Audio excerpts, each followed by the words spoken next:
मेरे भाई आर्मी में है। अच्छा। ये बात थोड़ी मैं कह रहा हूँ ढकी छुपी रहती है तो अच्छी बात होती है। मेरे भाई आर्मी मुझे हकीकतें बताते हैं वो, ठीक है, मुझे बताते हैं अगर एक हम उनका मार देते थे तो इधर से वो 10 मारते थे हमारे, ठीक है, और इधर जज्बा लेके फिर रहे हैं यार। आता हूँ, यकीन करें इंडिया वाले भी सुन रहे हैं अगर, तो उनमें से कोई है मुझे कमेंट में जरूर बताइएगा। आप बहुत खुशकिस्मत हैं अगर आपने वो मुल्क नहीं छोड़ा था। अच्छा। मैं रात को अपने दोस्तों के साथ बैठ के ये बात कर रहा था, मैं क्या गाली नहीं, मैं क्या ऐसा सीन बना कि मैं अम्मी से बोल रहा था, मैं क्या अम्मी तुम उधर से क्यों आए, क्यों तुम अच्छा, लोग? आप भी इंडिया से माइग्रेट करके हाँ, आए हैं। मैं इंडिया से माइग्रेट करके आया। मैं क्या उधर से आप आए क्यों? मैं जो उधर रह रहे हैं बड़ी खुशी से रह रहे हैं। मैं कह रहा हूँ काश दोबारा मौका मिले और मैं अपने दादा परदादा को बोल सकूं भाई जिधर तुसी बैठे सी ना उथे वापस चले जाओ। फिरोजपुर था वहाँ का, इंडिया का शहर है फिरोजपुर, फरीदकोट, वहाँ से आए हम। वो बड़ा जबरदस्त है वहाँ पे भी। काश के मेरे माँ बाप वहाँ से ना आए हुए होते। सऊदीया को देख लें, आप दुबई को देख लें, तेल बेच कर गल्फ कंट्रीज अपनी मईशत चलाती है ना। जी बिल्कुल चलाती है जी। हमारे पास तो उनसे ज्यादा रिसोर्सेज हैं। और एशिया जो यूरोप की अगर बात करते हैं, इंडिया की बात करते हैं, वट एवर जितने भी ममालिक हैं वो हमारा मजाक उड़ाते हैं।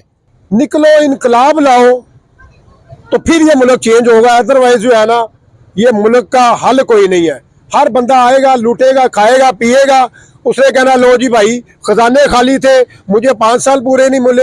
इनकलाब देखें जी, पहले लोग निकलते थे, इनकलाब लाते थे, हुकूमतें गिराते थे। कोई ऐसा चक्कर नहीं है जो भाई बात कर रहे हैं, मैं बिल्कुल एग्री नहीं हूँ। इनकलाब आता है, मेरी बात सुने, इनकलाब आता है गैरतमंद कौमें लेके आती हैं। सर गैरत है ही नहीं। यार इनकलाब बता के नहीं आएगा। मुझे लग रहा है कि ये तीली जो है ना माचिस की जल पड़ी है, ये शोला हल्का सा जल पड़ा है, इसने एकदम ही फटना है। क्या किया आपने जो शोला ऐसे जल पड़ा है? शोला देखे जी, अवाम इस वक्त जो है ना इतनी बेरोजगार हो गई है। अवाम के हक में अवाम का इख्तियार नहीं है कि अवाम अपने उके ना सीधा फायर मारे। बेबस हो गई है, फट चुकी है, नजर नहीं आ रही। आप मैडम जाएं, सर्वे करें, थोड़ा सा मार्केटों में सर्वे करें, गली मोहल्लों में सर्वे करें, आपको पता चले कि हमारी अवाम फट चुकी है, ब्लास्ट हो गई है। एटम बम जो है ना एक वक्त ऐसा आना है कि हमारा एटम बम हमारी अवाम के ऊपर ही फट जाना।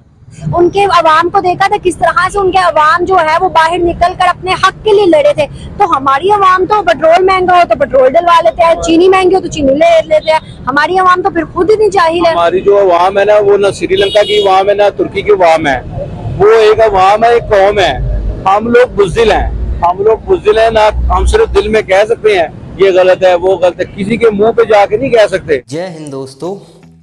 जब सोशल मीडिया इतना पीक पे नहीं था, मतलब हर आदमी सोशल मीडिया पर एक्टिव नहीं था क्योंकि सक्षम नहीं थे सभी, इंटरनेट बहुत काफ़ी ज़्यादा महंगा था। तो उस समय क्या होता था कि मीडिया जिस तरह का नैरेटिव चलाता था वही चलता था। अभी सोशल मीडिया का ज़माना है तो हर व्यक्ति के हाथ में मोबाइल है और जो भी रियल इन्फॉर्मेशन होती है वो उसके पास पहुंच जाती है। लेकिन पहले ऐसा नहीं होता था। पहले कहा जाता है जैसे पाकिस्तान के बारे में, हर दिन पाकिस्तान सीज़फायर का उल्लंघन करता तो मीडिया पे नैरेटिव चलता था कि ये तो पागल देश है, एटम बम है इसके पास, एटम बम फेंक देगा वगैरह वगैरह। मतलब एक भय का माहौल बनाते थे कि नहीं चलो यार मत छेड़ो उसको, किसी तरह की बड़ी कार्रवाई हमने की तो हो सकता है, पागल है कुछ भी कर सकते हैं वो कहते भी हैं कि हम तो जज्बे वाली कौम है। पहले यही कहते थे ना, हम तो एटमी देश हैं, एटमी पावर है हमारे पास वगैरह वगैरह। खाने को भले ही ना हो कुछ, लेकिन जब सोशल मीडिया हर किसी के पास पहुंचा तो लोगों को रियल इन्फॉर्मेशन मिलना शुरू हुई कि पाकिस्तान की आर्मी आखिर कितनी पावरफुल है। हालांकि हर देश के लिए अपनी आर्मी सबसे पावरफुल होती है, हम इंडियन आर्मी के लिए कभी गलत बोल ही नहीं सकते। उसी तरह पाकिस्तान के लोग भी ये कहें कि पाकिस्तानी आर्मी सबसे पावरफुल है तो कोई दिक्कत नहीं है, ये उनका पर्सनल मैटर है। हर देश के लोगों के लिए अपनी आर्मी सबसे पावरफुल होती है, स्वाभाविक है। लेकिन पाकिस्तान की आर्मी थोड़ी अलग है। पहली बात तो इनकी आर्मी की 70 साल से ये चलता आ रहा है कि पॉलिटिक में हस्तक्षेप ये ज़रूर करते हैं। एक आध बार कभी कभार इन्होंने किया तो चल भी जाए, हमेशा का ही इनका काम है पॉलिटिक्स में हस्तक्षेप ज़रूर करेंगे।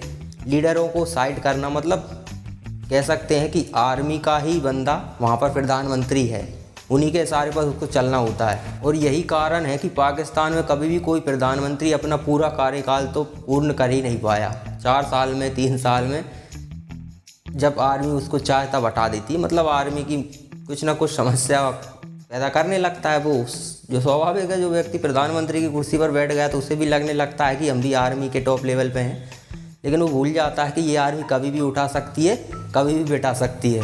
तो पॉलिटिकल में ये हस्तक्षेप करते हैं। दूसरा, इनके जो टॉप लीडर हैं आर्मी के, ये लोग जब भी रिटायर होते हैं तो इनकी संपत्ति बहुत ज़्यादा बढ़ जाती, कई गुना, 100, 1000 इस तरह की, 1000 गुना, किसी की 200 गुना, 500 गुना, इस तरह से इनकी संपत्तियां बढ़ती हैं और पूरा पैसा ये विदेश ले जाते हैं, क्योंकि इनको भी पता है कि पाकिस्तान में तो रहना नहीं है।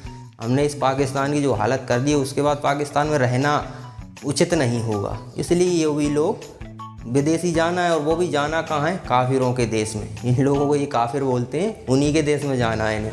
तो इससे समझ आता है कि ये जो काफिरों वाला सिस्टम इन्होंने चलाया ये अपनी आवाम को चूरन बेचने के लिए है। और ये बात तो पाकिस्तान के जो थोड़े बहुत सक्षम हैं, पढ़े लिखे हैं, थोड़ा इन यानी जो जिहाद करना है या हम जज्बे वाली कौम है, इस माइंडसेट से थोड़ा जो हटकर जो लोग हैं, थोड़े सक्षम हैं, उन लोगों को जिन्हें शांति चाहिए, वो लोग ये बात मानते। खुद इसने बोला है कि हम इधर 1 मारते थे तो वो 10 मारते थे, ये उसके भाइयों ने बताया उसको जो आर्मी में है।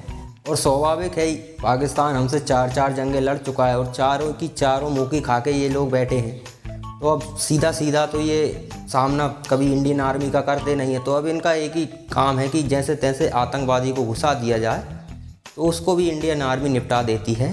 तो ये पाकिस्तान के बारे में क्या सोचते हैं, जिन लोगों को शांति चाहिए, जिनमें थोड़ी सी समझदारी है, उनके बारे में बात कर रहा हूँ, वो उन लोगों का क्या कहना है, चलिए सुनते हैं। हम ये कहते हैं कि इंडिया को, पाकिस्तान में ये कहा जाता है कि जी ये चीज़ है वो चीज़ है, लेकिन सऊदीया जिस तरीके से इंडिया के साथ खड़ा है, UAE जिस तरीके से इंडिया के साथ खड़ा है, US हो गया, UK हो गया, इस तरह के कंट्रीज, वजह क्या समझते हैं? उनकी पॉलिसीज़ बेहतर हैं, या कुछ लोग जो पाकिस्तान में कहते हैं जी मार्केट बड़ी है, बस मार्केट बड़ी है इसलिए वो लोग उनका साथ? वजह इसकी यही है कि हमें यकीन करें, नर्सरी से लेके मैट्रिक तक इंडिया दुश्मन है। कारगिल और 71 की, 65 की, सब वगैरह जंगें दिखा के हमारा ये कॉन्सेप्ट ये बना दिया गया कि इसलिए हम सारी ज़िंदगी बस भारत को, इंडिया को गलत ही समझते रहे। ठीक है, हमें खुद में ग्रोथ करने की या हमें कुछ आगे बढ़ने के लिए हमें कुछ मोटिवेट करने के बजाय कि हमें स्कूल में जाके हमें डिजिटल मार्केटिंग, फ्रीलांसिंग सिखाई जाती, किताबों में हमें भारत, इंडिया मुताले पाकिस्तान, आपको यू नो बेटर के इन चीज़ों से भरी हुई है। तो ये दौर ही नहीं है वॉर का। ठीक है, ये दौर ही नहीं है। वॉर करनी है तो अब डिजिटल वॉर करें किसी के साथ। लेट्स सपोज पाकिस्तान को अप्रिशिएट करना हो, आप करें, आपके पास माइक भी है, आपके पास कैमरा भी है, करें अप्रिशिएट। कौन सी न्यूज़ पे, कौन सी खबर पे अप्रिशिएट करेंगे, बताएं।